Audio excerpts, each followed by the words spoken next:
YouTube and Facebook, and I'm here to talk about taking the opportunities. Now, there was a prompt in one of the business groups that I'm in, thank you, Sarah, about when was the last time you stepped out of your comfort zone, and when did you take opportunities? So I was thinking back, and actually, a whole week ago was when Letters to My Teenage Self was launched, which was massive step out of my comfort zone, this whole process. But I am so glad that I took the opportunity and I went for it, because actually I would not have had the opportunity to meet all the amazing authors, to build that community, to have new friendships, and also to be able to have a resource that will help support teens, young adults, even adults who have gone through different struggles, and give them that hope for the future. So let's think about opportunities and how to maximize the success in the opportunities. So going back to December, when I had an idea. So it all started with an idea, this book, Letters to My Teenage Self, thinking, okay, right, can I do it? Like, can I run and organize a book collaboration? Can I publish a book? Can I, become a best-selling author?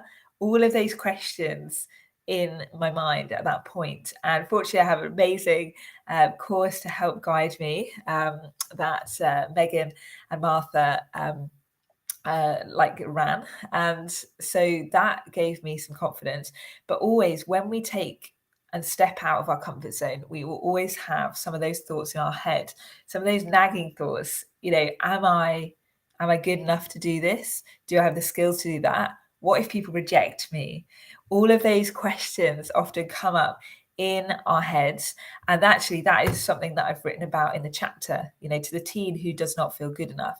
And that is something, not feeling good enough is something that a lot of us struggle with. And sometimes that stops us from taking the opportunities. But actually, I'm telling you, take those opportunities. Tell that nagging voice in your head that says, what if people reject you? What if you're not good enough? What if you can't actually do it? Tell that voice to be quiet and take those opportunities. Now, not every opportunity is going to be the right one for you. So take the opportunities, but need to make sure that they fit your purpose, for what you want to do, what you want to achieve in life, and what impact you want to make. So that's really important. I encourage you to take opportunities, but actually also evaluate and think, is this the right one for me? Now, in January, when I'm setting out to put out Letters to My Teenage Self to the world, thinking about, right, how am I going to gather these authors with me, people who want to become authors with me, to join together with this aim. And that is the height of the questioning. That is the height of those negative things in your head. But actually, we need to learn to reframe them, because we don't want those voices in our heads to stop us from making a big impact on society and a big impact on people's lives. So when you have an opportunity, think about actually, what is your goal? What is your end goal? Your 10-year plan? What is that? Spend time thinking about that. And does this opportunity fit in with that? Or is it a piece that could be a piece of the puzzle to help you springboard and, move forward in that aim? And I think with confidence, that is something that sometimes we lack, especially if it's a new opportunity, if it's outside our comfort zone.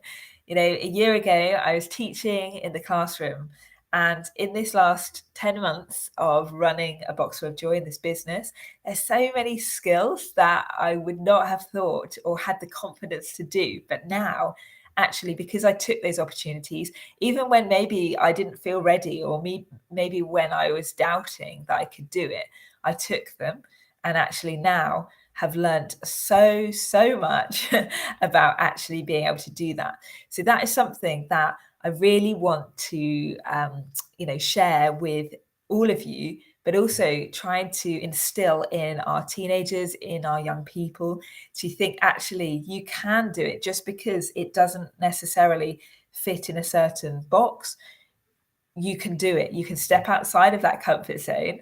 it's tricky and it's hard. And yes, maybe you will face rejection, but actually telling that voice that you're not good enough or you don't have the skills, tell that voice to be quiet and do it anyway. Because actually, what's the best that could happen? That's what we need to be asking ourselves, not what's the worst things people are going to compare, reject, all of those things. Actually, what's the best thing that could happen?